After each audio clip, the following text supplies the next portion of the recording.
Mixtape Podcast. Yeah, what it do? Mobbing with the crew, nothing new. I thought you knew, thought I was falling off. Blessings keep on falling through. Oh, don't panic, dog. Bro, wait, boo, I can't lose. No, I can't lose.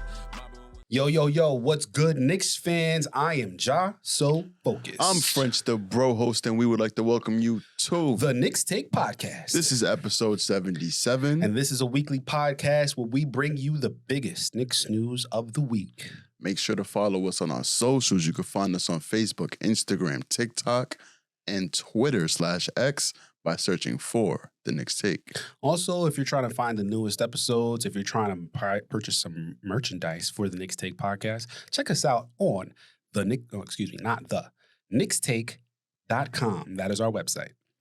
And lastly, if you love what you hear, please subscribe to whatever platform you're listening. It's been a minute since I messed this part up, but it's all good. It hasn't been a minute. Please subscribe to us on whatever platform you're watching or listening to us on. Hit the thumbs up button and notification bell if you're watching on YouTube. But most importantly, share this. Now I'm in my head. It's killing me. It's going real slow, too. Please share this with any Knicks fans who might enjoy the show. Please share this with any Knicks fans who may enjoy the show. And now the show. Mixtape Podcast. Drives inside, layup is good. Quickly fakes, sidestep three. What it do? Mobbing with the crew, nothing new. I thought you knew, thought I was falling off. Blessings keep on falling. Oh, don't panic, dog. Bro, wait, boo, I can't lose. No, what it do? Mobbing with the crew, nothing new. I thought you knew, thought I was falling off. Blessings keep on falling. Oh, don't panic, dog. Bro, wait, boo, I can't lose.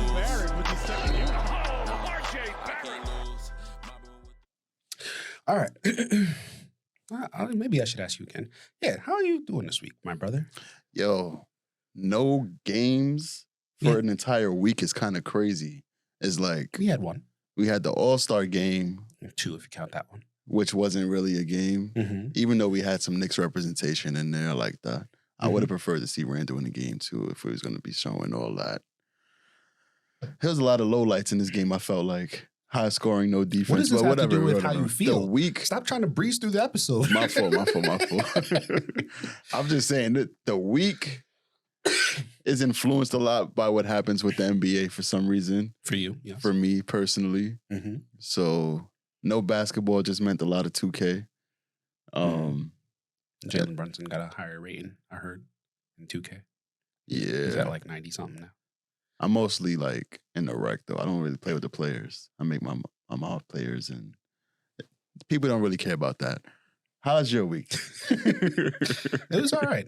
Very tiring week for me. Okay. Felt very tired this week. And, probably don't know if it's showing. I think I got enough rest last night. But yeah, I was very, very exhausted this week. But now that we've gotten through that, let's go over what we're going to talk about this week on the Knicks Take Podcast. This week, not so much happened this week. Not a lot of big news for the Knicks. So we're going to go a little bit over the All-Star weekend. We've covered the Friday night. On the last episode, we'll go over what happened on Saturday and Sunday night. Go over what happened, see if French's predictions for the clean sweep of All-Star Weekend actually happened. We'll go over the Knicks versus the Philadelphia 76ers that just happened on Thursday.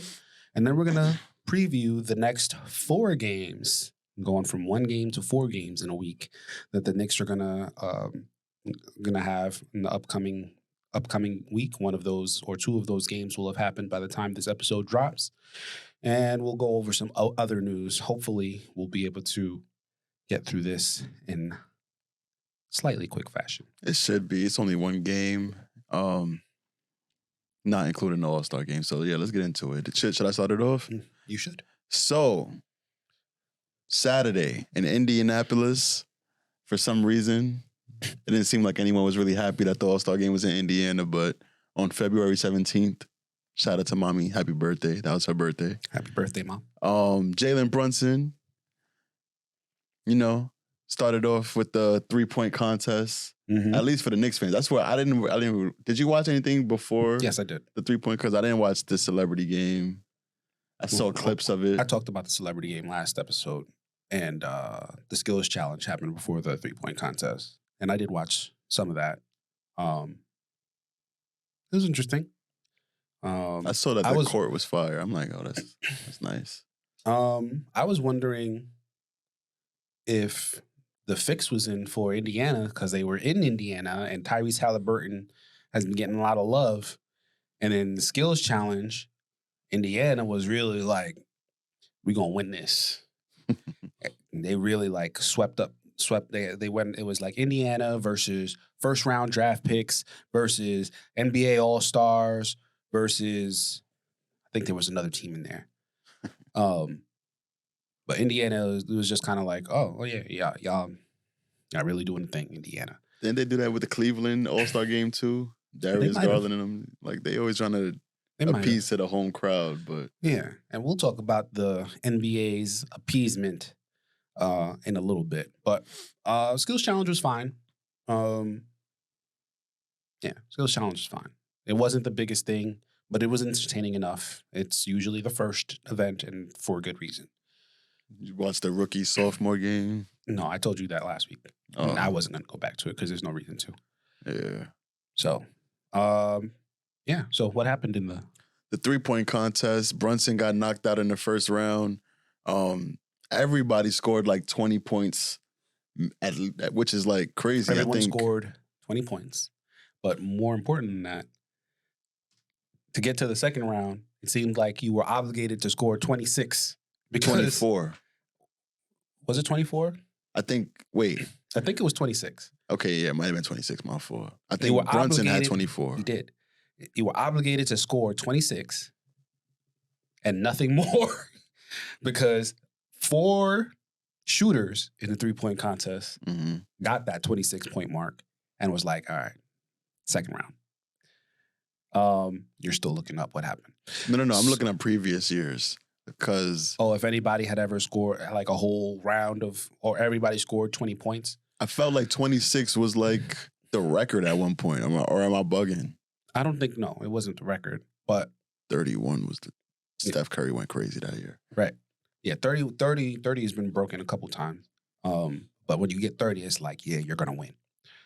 26 is pretty damn close to 30. And Jalen Brunson, who we both said had a chance to make it to the second round, went up there, started shooting threes, got to 24 in his last rack, which was the rack of balls that were worth double. He got to 24 and he had 3 shots left. All he's got to do is hit 1 to make it to the second round. If he hits 2, he's going to have the highest score out of anybody. And a few guys had already scored 26 by that point. I'm like, oh, he's gonna get the high score. Da-da-da. Proceeded to miss every single shot to end his round, and was immediately eliminated because he needed to get 26 or more in order to get to the second round. They already had 3 shooters with 26. You had to score 26 to have a shot, and he didn't. Yeah, he let the whole New York down, but it's all good. 24 is still a good score. It was a damn good score, and before on Friday when he was being interviewed, he said, "My only goal is to have a higher score than Julius Randle because he embarrassed himself last year," and he certainly did that. Yeah, he did. He certainly did that. Had a higher score. I don't know what he had, 14, 16, something like that. Yeah, he did bad last year, but it's all good. Yeah, He's a replacement. Brunson was like on Twitter. He said, "I'm a failure," and he added Spider. Donovan Mitchell, and then he recorded himself talking to. Did you see that? Oh, he recorded himself talking to Donovan Mitchell. He said, "Say I'm a failure." And Donovan Mitchell also did not make it to the second round. He had a lower score than Jalen Brunson, which further proves the point that Jalen Brunson's only goal in life is to beat Donovan Mitchell. I feel like he was just trying to tell Donovan Mitchell to say he's a failure because he lost him in the first round 2 years back to back. Now in the 3-point contest, he lost in the first round with him. So I don't know. That was pretty funny though. But outside of the 3-point contest, I forgot. Do you remember who won the 3-point contest? That was Damian Lillard, right? Yep. Damian Lillard. And Damian Lillard's had kind of a crazy career. Remember, he was like the first player ever to be in a rookie sophomore game, skills competition, dunk contest, 3-point contest, and All-Star game. I don't remember that, but I'm not surprised by that because. And today he's still an All-Star and he's still going to the 3-point contest and he's still competing at a high level. He was, matter of fact, I'm gonna save that part for later. But yeah, shout out to Dame. Dunk contest time. Jalen Brown, Jacob Toppin, Mac McClung, and from Miami. Can't remember. Jaime Jaquez. There you go. The dude that broke Julius Randle's shoulder. So I knew you had it in you. And that's not with no notes, no nothing. I remember it off the top of my head. Yeah, say you're proud of me. All right, so look, boom. Jacob Toppin, right? I felt like he had the best dunk of the night. Jalen Brown had by far the worst dunk of the night. Yep. Somehow, Jalen Brown made it to the finals of the dunk contest, and Jacob Toppin did not make it out of the first round. It seems like there's some Knicks conspiracy going on with these competitions to make sure that we don't make it out the first round, but it's all good. But what were your thoughts on the dunk contest? I like Jacob Toppin's dunk the most. My thoughts, 360. My thoughts are that I don't know if the fix was in for the Knicks to not make it past the first round, but there definitely was a fix. I'll give you my thoughts on this contest, and I'll give you my general slam dunk contest thoughts. It was very clear in real time that the NBA wanted Jalen Brown to make it to the slam dunk contest finals. And that automatically put a bad taste in my mouth. I think some people were more accepting of that because of the general slam dunk contest opinions, which I'll talk about in a little bit, that the stars aren't in the slam dunk contest anymore. Nobody cares. And Jalen Brown is ostensibly a star, and Mac McClung is a G League player. Jacob Toppin is a G League player. Jaime Jaquez is probably going to finish 5th or 6th in sixth man of the year voting. Maybe higher, but he's not a star, clearly. So, the hope is to bring some of the luster back into the slam dunk contest. So, yeah, you know what? You gave him higher scores so he can make it to the second round so that we can have a good slam dunk contest. The problem with this slam dunk contest is he's not a great slam dunk contest dunker, period. Yeah. He was the worst dunker out of the 4 people who competed in the slam dunk contest. He was doing dunks that you wouldn't even get excited for in a game. I don't know if I would say that, but he was definitely doing his dunks were the worst. Like you just said it. All of his dunks were bad. Like I shouldn't say that. All of his dunks weren't bad. But they weren't, if you had to rank every single dunk in the slam dunk contest, his dunks were the worst ones. You can't, he had a dunk where Jason Tatum lobbed him a pass where he jumped over Kai Cenat, who's probably shorter than both of us, except Kai Cenat was not standing. Kai Cenat was sitting down on a chair. Yeah, what was the point of him sitting down? He's you already might as short. well had just moved Kai Cenat off the court and just had, because you're not impressing anybody when two dunks before, Jaime Jaquez is jumping over Shaq. Right? Like, what is the point of that? I just watched a guy who is maybe an inch taller than you or 2 inches taller than you jump over a 7-footer. You jumping over a 5-foot guy sitting down. Am I supposed to be impressed by that? And the dunk itself was trash. Was that the dunk where he did the D Brown? And he missed the first time. The first time he missed. And then I think, but if he had made it the first time, all right, cool. You might give it to him. Yeah, it was the D Brown dunk. And he did the D Brown leap. He said, all right, I'm going to do it. But this time, I'm not going to do the D Brown until the ball goes through the hoop. What's the point? You might as well just leave it like that. He said, I got it. Oh, wait, I'm supposed to. cover my eyes. No, you're supposed to cover your eyes before the dunk. I'd have respected it more if you covered your eyes and then let go early and then dunk the ball, as opposed to dunking the ball and just go, oh, everyone see that? I covered my eyes. Trash. Long story short, 4 thumbs down. He did not deserve to make it past the first round. And at that, like, the only way that you could save the second round, because you automatically know if this is how he's going to dunk, Mac McClung is going to win. The only way you save the second round is if you do some stuff in the second round that makes it worth your first 2 dunks not being great. And he didn't. I watched him do 1 dunk and I turned it off.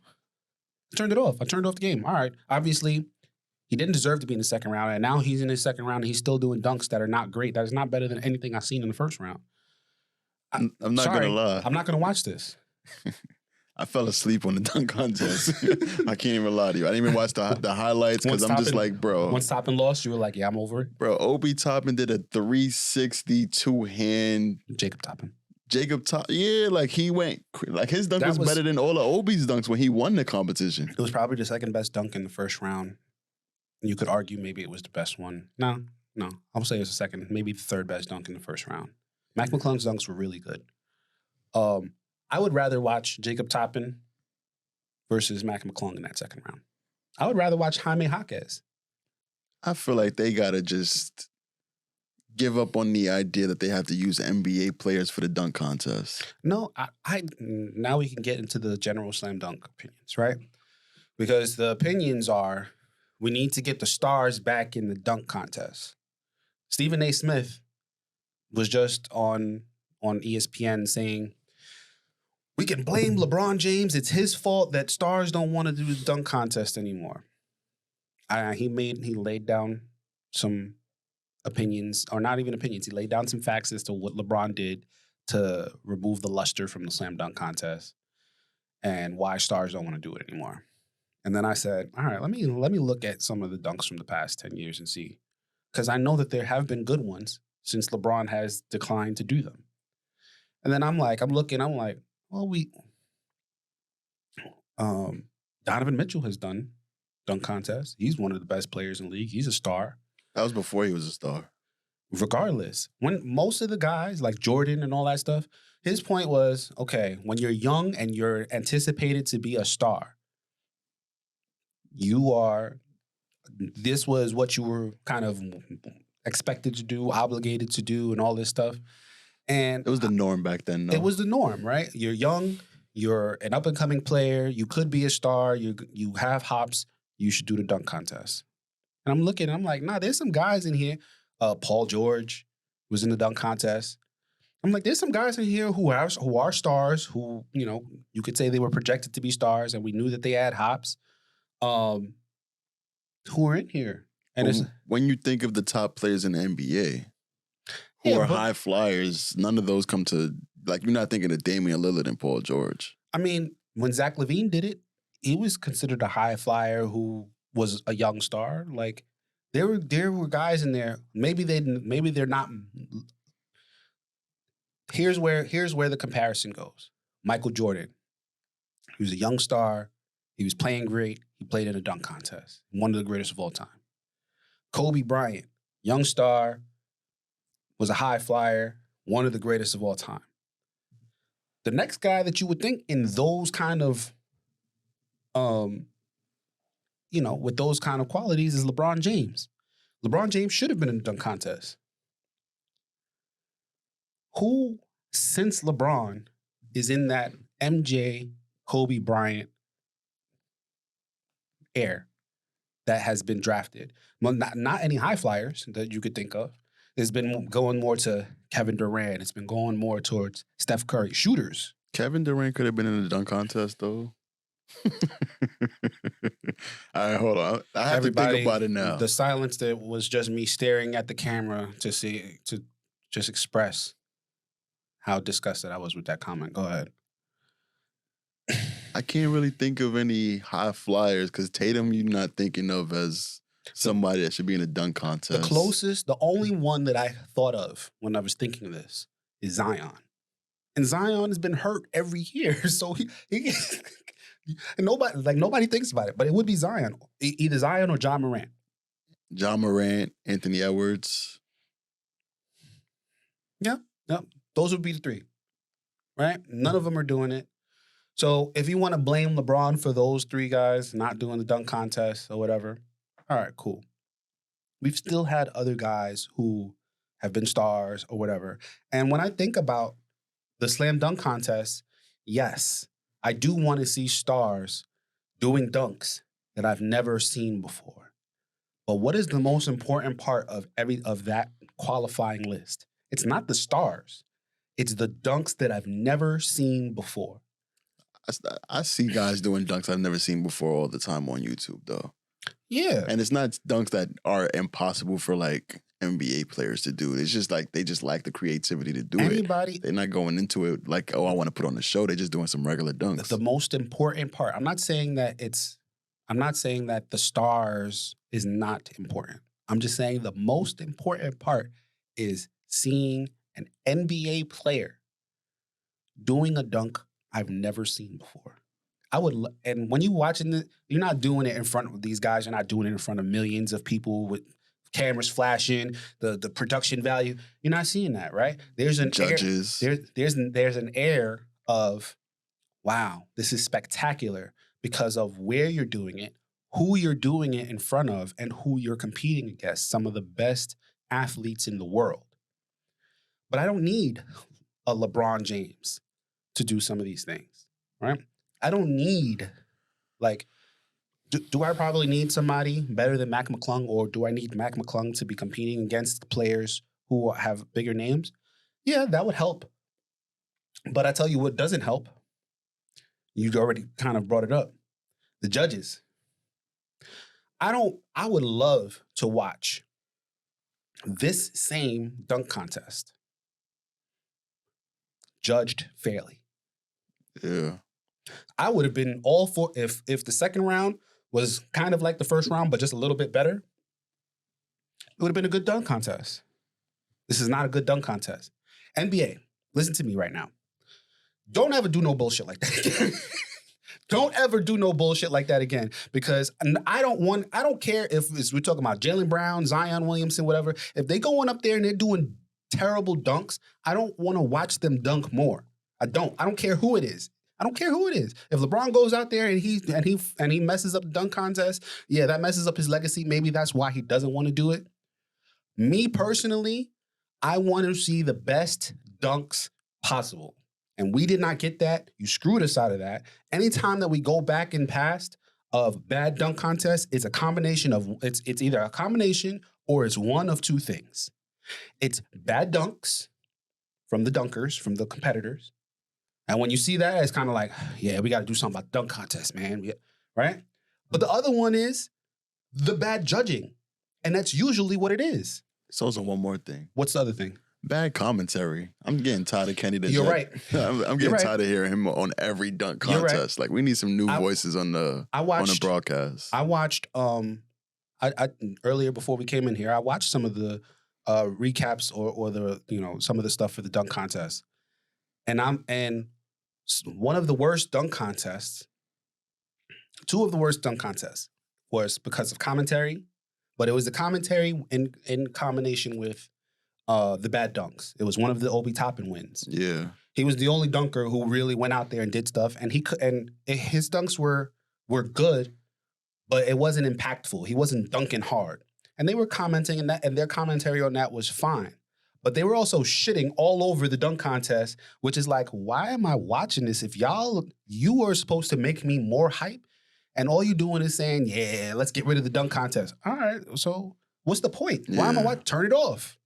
So the commentary on top of the bad dunks was like, okay, that's one of the worst dunk contests of all time. Not because Obi Toppin was bad, but because his competition was bad, and the commentary made it worse. Yeah. The other one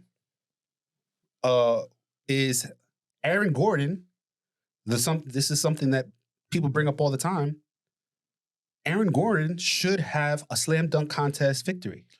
I'm not going that far. I rewatched that same competition, and that one that you talking about. He was in more than one. Well, the last one where they went to overtime, or the first one where they went to overtime and had to do all the back-to-back dunks. Mm-hmm.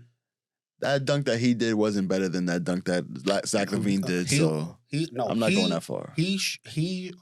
First of all, that last dunk shouldn't have happened. And that's another thing I thought of earlier today. I understand that part of this is because we are selfish as fans. So when you have two great dunkers facing off against each other like that, what we want is to see them do more, right? That dunk contest went on, and they were doing stuff that we'd never seen. And whatever. It might have been one of the best dunk contests of all time. And the reason why it's not mentioned as one of the best dunk contests of all time is because the best dunk of the whole thing didn't win. He had the best dunk the whole night. The underleg over the mascot, Right. Yeah, that was the best dunk. Right. So you need to reformat the judging, right? Because as selfish as we are, I would rather see Aaron Gordon come back the next year with different dunks than for him to blow through all of his dunks in one contest to see who's the best dunker. It don't need to be Aaron Gordon. We need more guys to just come out and do better dunks. I'm not just talking about Aaron Gordon, because that dunk contest right there was the start of the end to me. That was the best dunk contest of all time, too, though. Right. It was. But it's not. What you mean? It's not revered as the best dunk contest of all time. What is? Jordan's? Dominique's? Vince Carter's? People will say the best collection of dunks of all time were in that dunk contest. But everyone always views it poorly because they think Aaron Gordon should have won, because it shouldn't have gone that long. And he should have won with the dunks that he had. The fact that it went on that long added to it, though. It did. And it was because Shaq told them that they needed to make it on the first try. Like, that added to it. They should have either said they both won. Yeah, they both should have won. They should have both won, which the fact that they didn't both win, if they both won, everybody would say that's the best dunk contest of all time. They didn't both win. And if you had to pick a winner, it should have been him because he had the best dunks. We've never seen anything. He jumped over a mascot, put the ball under both of his legs and dunked it. That was probably the best dunk the whole night. Yeah. He should have won with that. And the fact that he didn't, you blame the judges for that. You blame the system for that. You got to revamp the whole thing. It doesn't matter. And this dunk contest proves that point. It proves that point because the dunk contest, the judges just completely made a mockery of the dunk contest. Mm-hmm.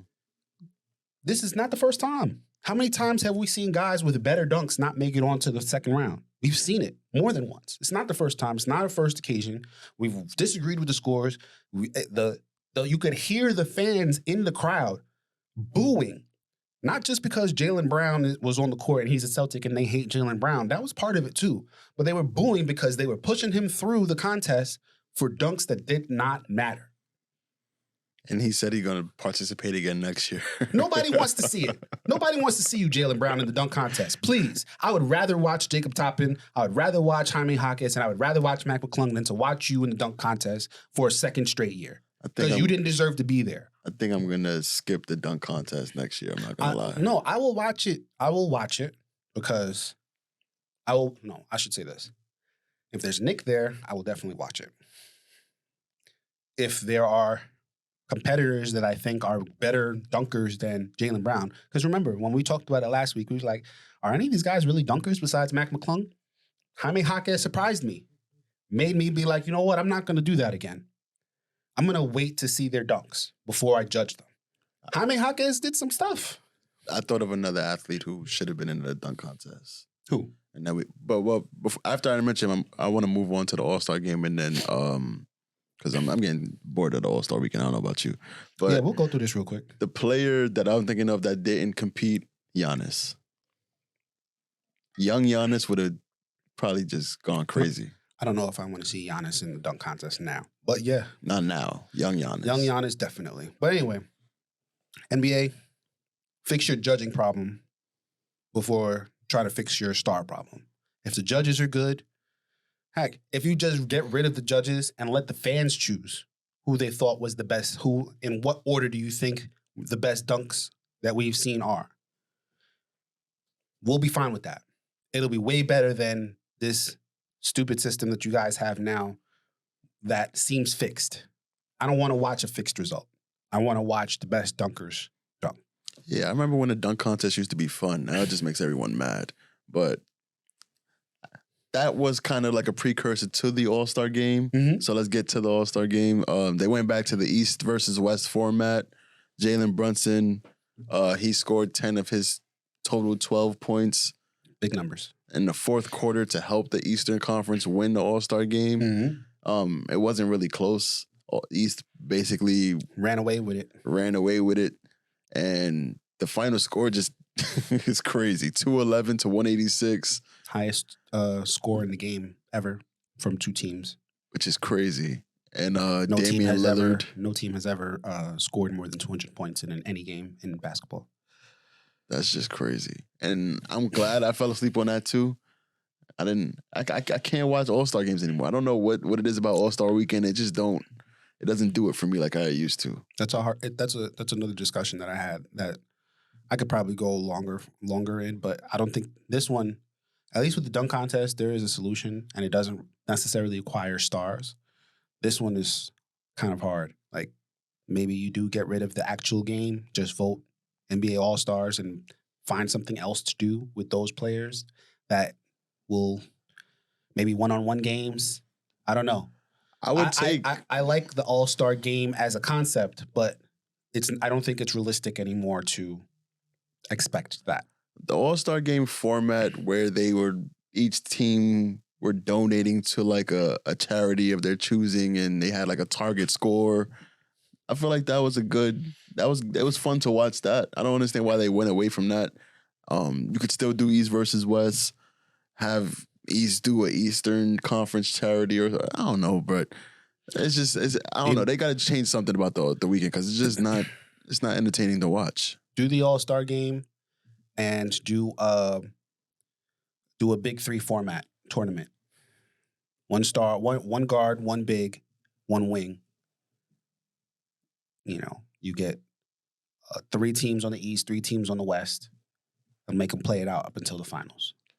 Nah, I want them to stay with the format. Just do charities, just to motivate the players to play for something. And I like the 1v1 tournament too. I'd rather see that than a skills competition, to be honest with you. I'd rather see KD versus somebody like, I don't know, Paul George go 1-on-1. And then have just a competition and then have the winner get like $1 million or something like that just to motivate them to do that rather than the skills competition. Because I don't like the skills competition. I think the skills competition's fine. It's decent. Yeah, it's Nobody. fine. It's not exciting for anybody. It's something to It's help. something to watch. It's to build up the rest of the competitions, which it does, and it's not bad. It's what it is. It builds up the competition, and you get to see stars that are not in the shooting competition and not in the dunk competition. It needs to stay. It's good. Sometimes it's fun watching them try to execute things within a timed minutes frame. I'm not getting off of that 3-player format. I think there's something there. But anyway, all right. Let's move on. Damian Lillard won the All-Star Game MVP. I also did not watch past the first half because there was no real reason to watch it. And we move on to the Knicks versus the Philadelphia 76ers on Monday, February 22nd. The Knicks finally saw some modicum of health. Yeah. Only missing Mitchell Robinson, Julius Randle, and OG Anunoby, which is still a lot to miss, but still way more healthy than they were the last game that they played as a team, where they were missing probably 6 players or whatever.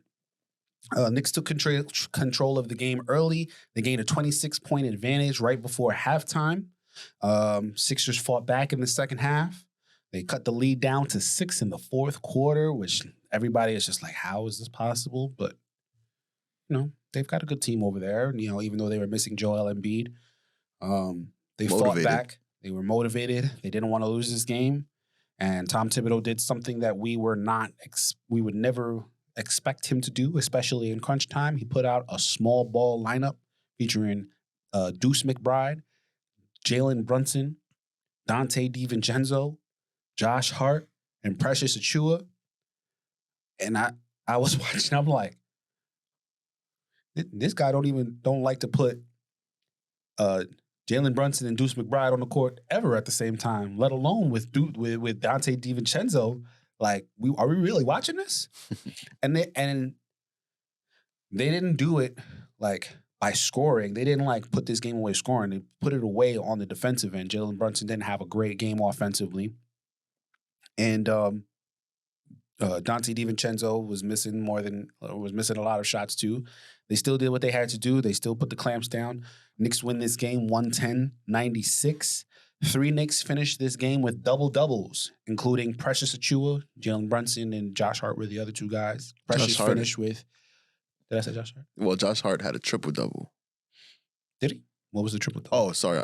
It says offensive rebounds and defensive rebounds next to the rebounds. I'm bugging. My fault. All right. Precious Achiuwa finished with 18 points and 11 rebounds. He had a really good game. A lot of people were questioning what's going to happen with Precious Achiuwa when we get to the playoffs, what's going to happen with Precious Achiuwa when we get to the offseason. And I'm not really questioning it because it is what it is. You got to stop. Like, bro, Precious Achiuwa is good. He is. I'm not saying he's not. He's going to be in the rotation moving forward. This is a good problem to have. You got to think about it like Obi Toppin. The only way... Obi Toppin was only playing power forward for us off the bench, and he didn't get any burn because of that. Right. We've already seen Precious Achiuwa in multiple positions, so that already raises his value. And we've seen that he's been Tom Thibodeau trusts him to play some of the most minutes on the team. We got to worry about him. I'm gonna make my retort quick. What was Obi Toppin's minutes production anytime Julius Randle was injured and not playing in a game? He was the starting 4. Very good. Julius Randle is currently injured and not playing games. Yeah, but we have other guys who could play the minutes over Precious, and he's still playing over them. Because he brings an aspect to the game that they don't bring.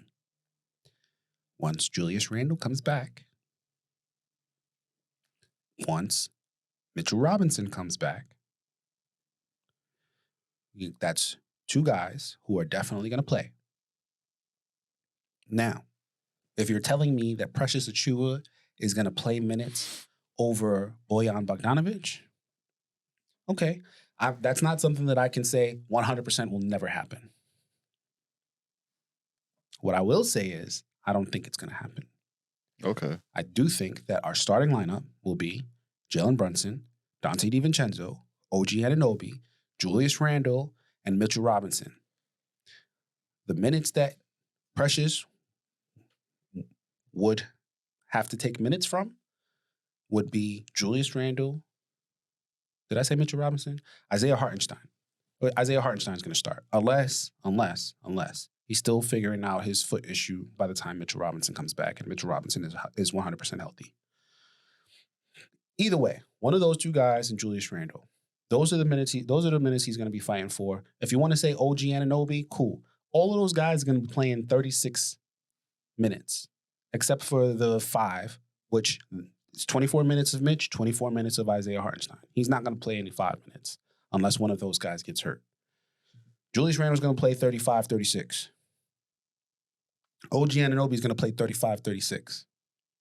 So now let's look at the bench. People think Deuce McBride's going to play. I don't think so. Alec Burks, definitely going to play. Josh Hart, definitely going to play. I already said one of Mitch or Isaiah Hartenstein. If you think Deuce McBride is going to play, that means one of Precious or Bojan is not going to play. And they're going to be fighting for the minutes that OG and Julius Randle don't play, which is what, 28 minutes maybe? You tell me where that fits in. Do you think they're not going to play Bojan? I don't think the guys are going to get 36, 35 minutes. I think Do you know the who your coach is? The coach was playing them the most minutes after the New Year because we didn't have a bench.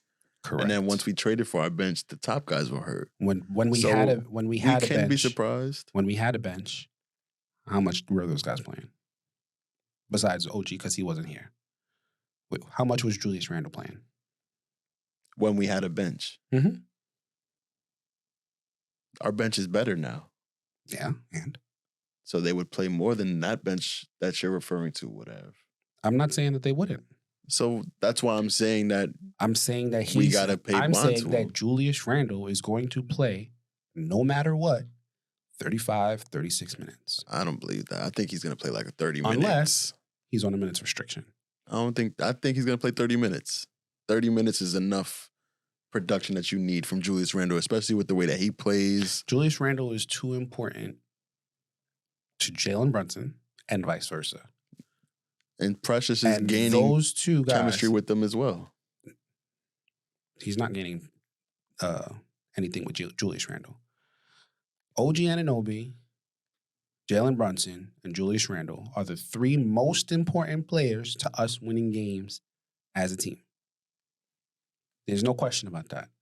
And when you are considered the most important thing to winning a game of basketball, when you are Tom Thibodeau, your response is, I'm going to play those guys as many minutes as I can without overplaying. And that's what he does. And that's why he wins. Mm-hmm. And that's why Precious, unfortunately, when we are fully healthy, I'm not saying he's not going to play. He's not going to be averaging the most minutes in the league like he is right now. Absolutely not. Right? He's going to see minutes cut.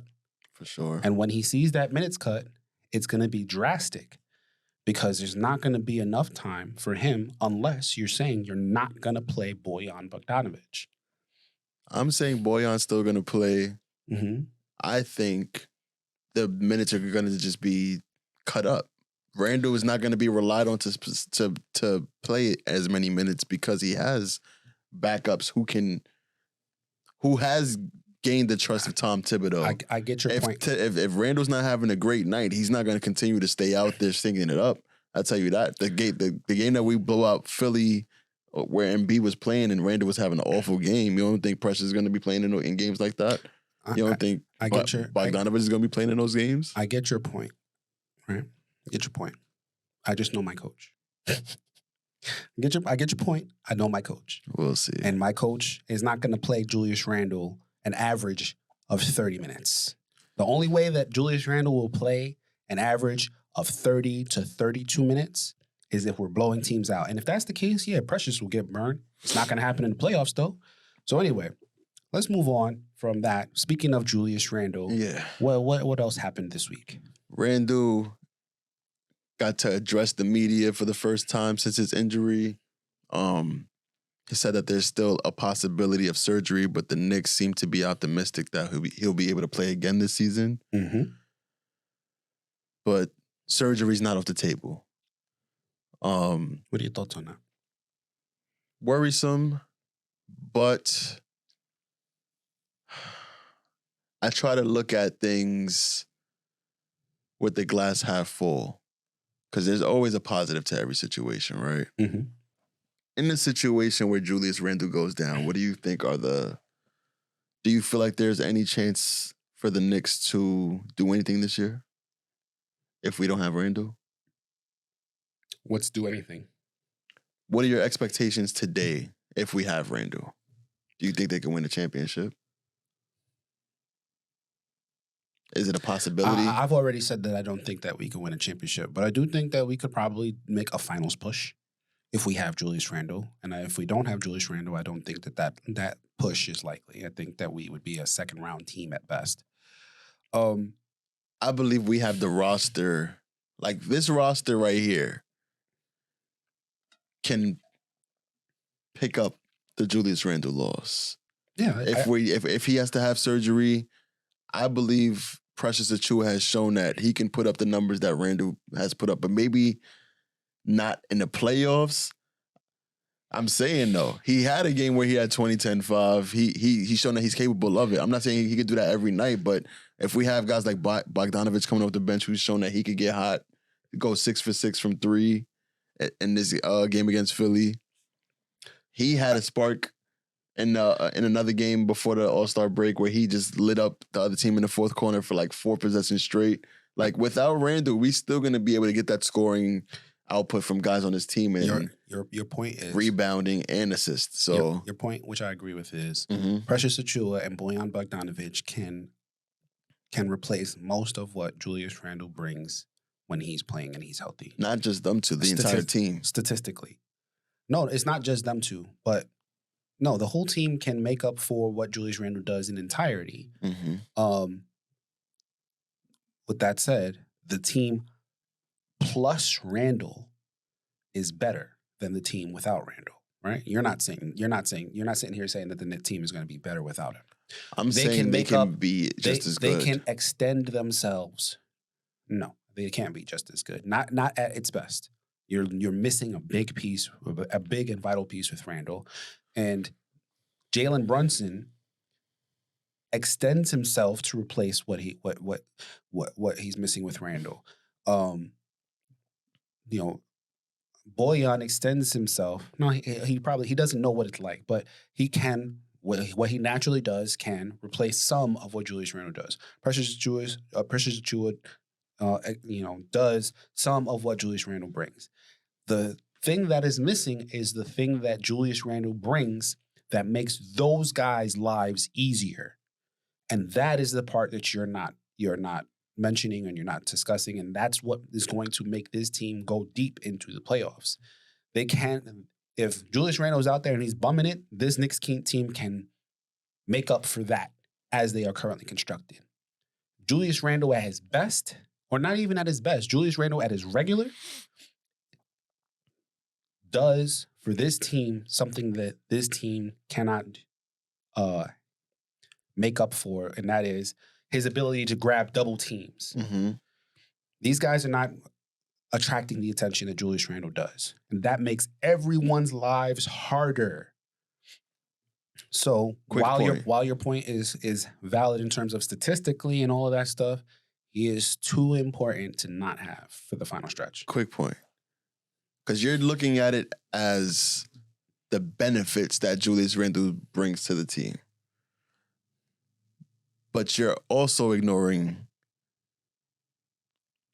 the mistakes that he makes and the fact that he's going to be injured. I'm not ignoring. And when he is injured and when he has been in the playoffs and he made these mistakes, you wish that you had somebody that you can take him off the court for, you can trust those points those moments. Those points do not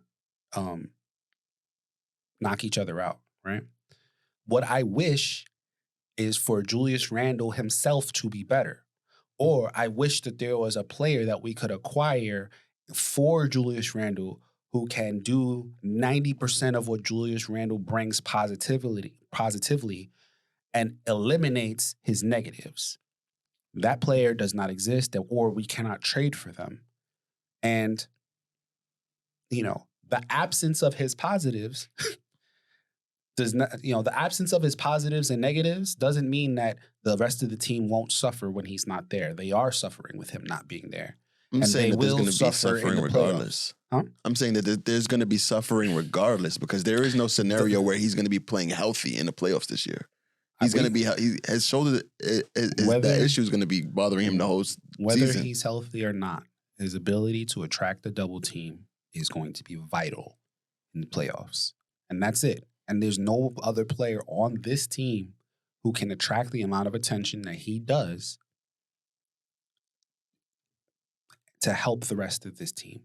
That's what's going to be needed. They need that, and they don't have that, and they're going to need that. So I'm gonna quickly, because we're gonna go long, quickly go over a conversation I had with my friend. My boy Ryan was like, "It sounds like he's gonna be out for the rest of the season." And I'm going to just say, anybody who believes that, I've seen it on Twitter after he said that. If you believe that, listen, just slow your roll, right? Just because there's still a possibility of surgery, doesn't mean that you are wrong for feeling like, if they already know that he's going to be out, they're not going to push him to try to come back to see if maybe we can we're going to know. When he's out, when they know it's not going to work, that's when we're going to know. We're not going to know it now.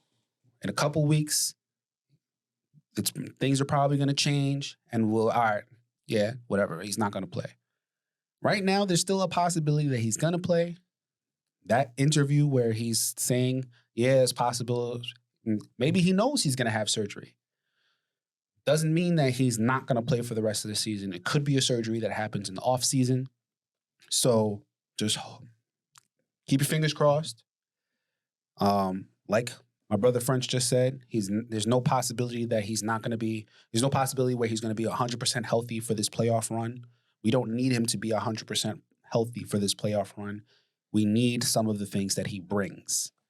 And if there's a possibility that he can be a part of the team and attract attention, that's what we need to be worried about for any kind of push. All right. One other news piece, and then we'll go into the previews. I know you got more to say, but we got to. Can I just say one thing? Quickly. One quick thing. I disagree with your point that we need someone else that is able to attract double teams, because I don't want to compare teams, but like there's definitely teams that have made it to the finals with just one guy who is just better than everybody else, outperforms other guys, and they don't attract double teams or have multiple players that attract double teams. They just had a great all-around team that played really well together. And I feel like this team all around has great chemistry. They play very well together. They play great defense. They rebound. They're not the only team that has all those things.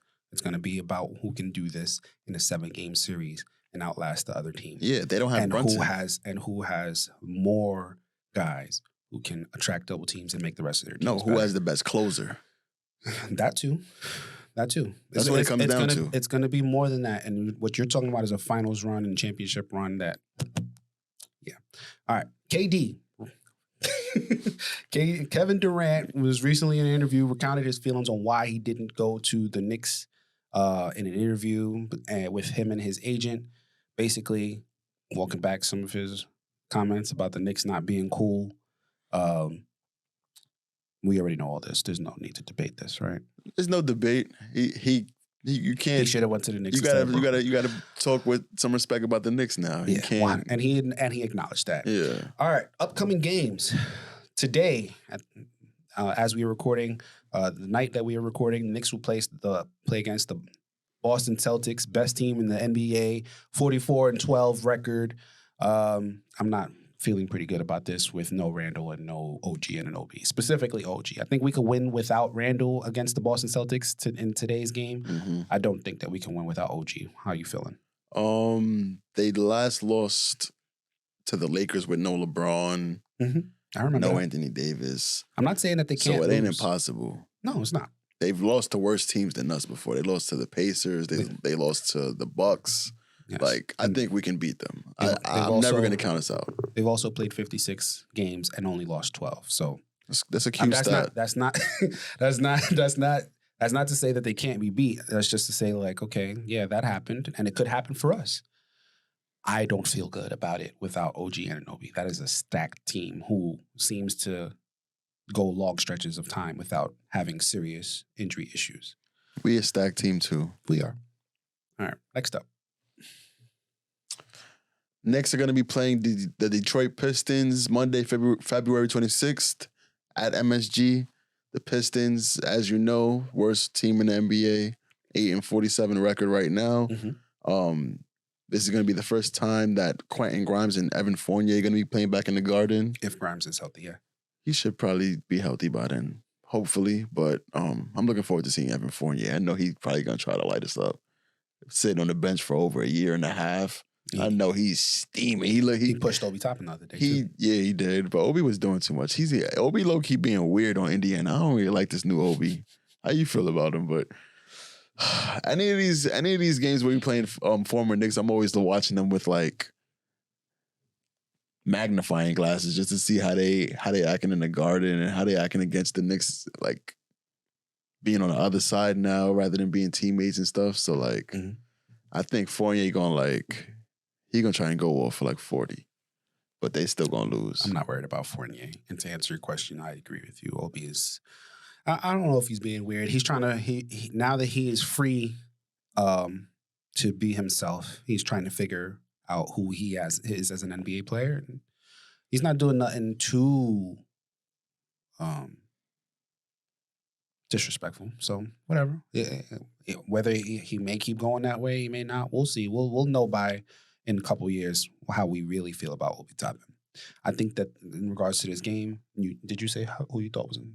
Well, we were definitely going to win. Yeah, we're going to win. I said that Fournier going to go off and then we'll still lose. Win. Yeah, I'm not worried about Fournier going off. And I think that it will be important that Fournier doesn't go off because the Knicks need to absolutely put this game away before the fourth quarter, because this is the first half of a back-to-back. The second half of a back-to-back will be against the New Orleans Pelicans, 34-23 record. They are currently 5th in the Western Conference. Mm-hmm. They're a very weird team. They're one of a few teams that the Knicks have not beaten this season. We've only played them once. We are 0-1 against them. One of our worst losses this year.